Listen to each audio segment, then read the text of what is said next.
here in the third set. Met with a good reception. Tatlo na yung nakaabang kay Michelle, ha? Oh, look at that angle. Talagang tama ka eh. Now she's really using her height.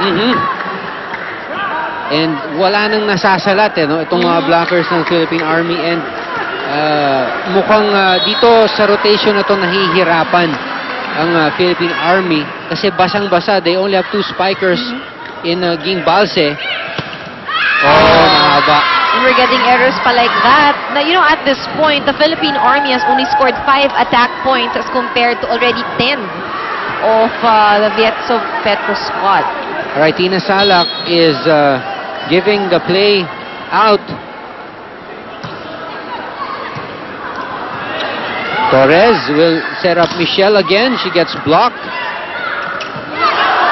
Finally, Tina Salak scores one.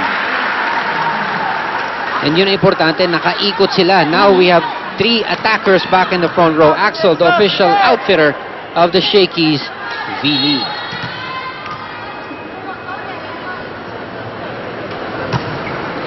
Tina with a loaded serve. Oh, that's too low. That was too low.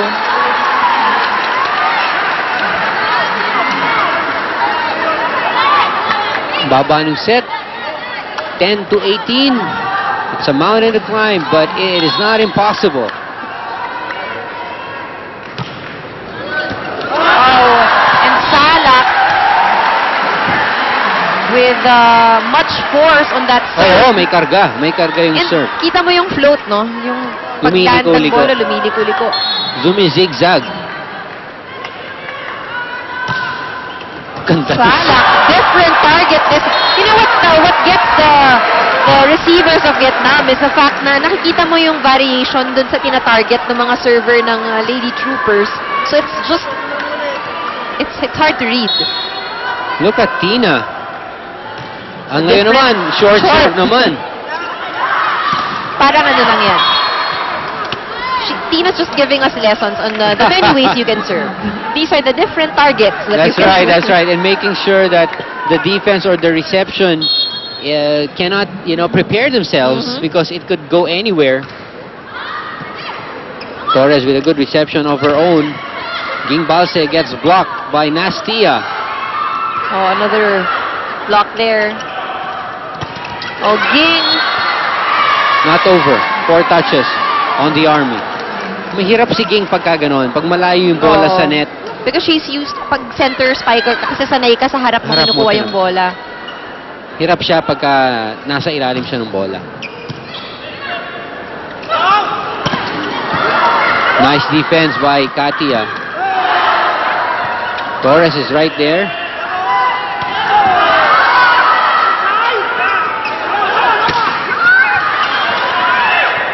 Oops. Oh, that was too far from the net.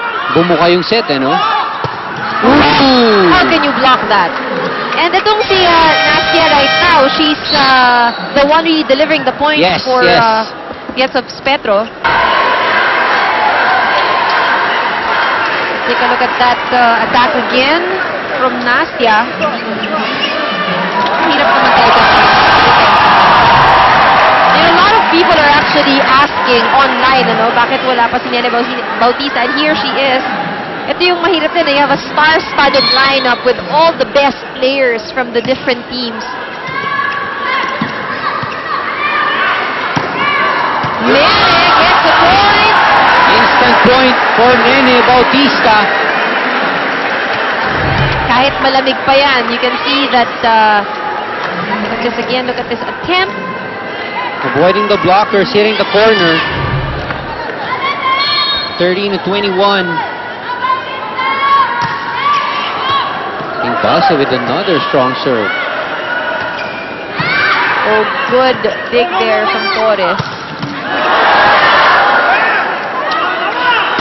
Oh, another excellent block that falls into the line. That's Ayet Carolino.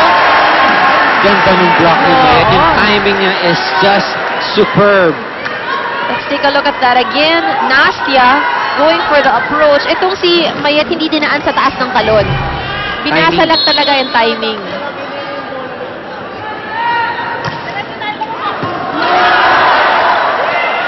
Now it's a free ball. Salak to give it to Bautista.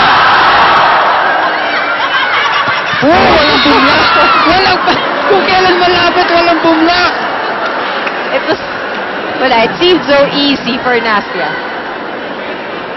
That's an automatic point. If you leave Nastia with that Oo. kind of a ball over at the net, And wala na, point na yun. point na yun. I was just surprised that no one went up for the block.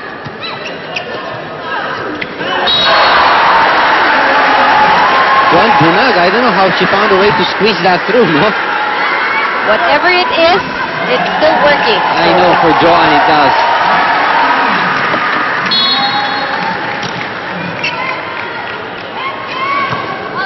Oh! Nene commits a service error. 15 to 23. Nastia is about to serve. They only need 2 more points to get this set. Ganda ng reception. Hindi na gumalaw si Tina. Oh! Carolina with her own version. Yan naman, overboard. Sarap naman po. Ang sarap. At ang ganda ng angle ng palo. Look at this. It was an overball. She was quick to react on that one. Look at this. Ang ganda. We have a few more substitutions here for Dalia Cruz, and Ruby De Leon. a 2-man sub. This is a good ploy for Coach Rico. Now, you've got still 3 attackers, and Ruby De Leon is an excellent server. That's right. One of the best that we have here. Again, getting the point, Joan Bunag. This is exactly what Coach Rico needs. 3 attackers in front. The 2 Russians are currently at the back row.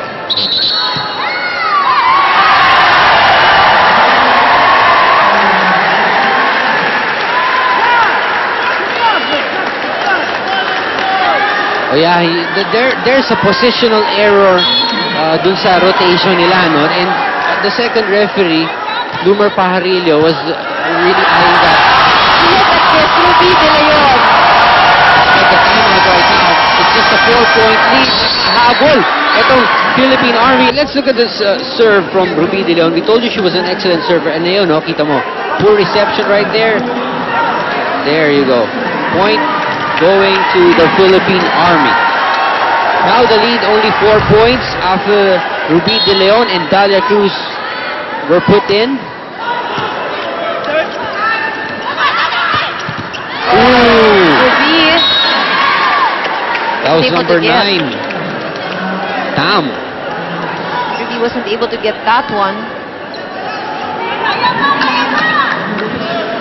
Now it is now set point for Vietsev Potro.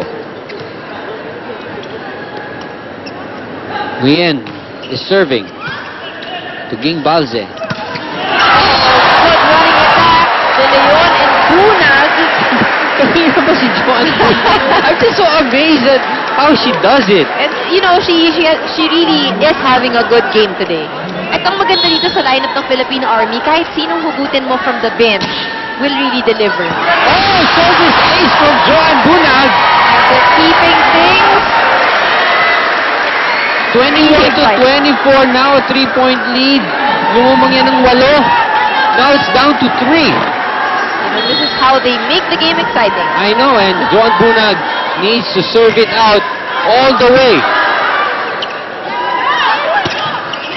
Outside. We are seeing errors from the Vietcov Petro team. All right, let's look at the serve of Joan Bunag. It's gonna float, and look at this. Biglang Service baba. ace, biglang baba. It just floated up and suddenly just went down. Let's hope she's able to do 2 more of those.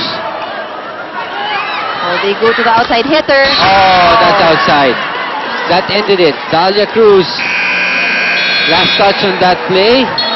But that was a great run It to was. end that third set. The lead, just 3 points, 25 to 22.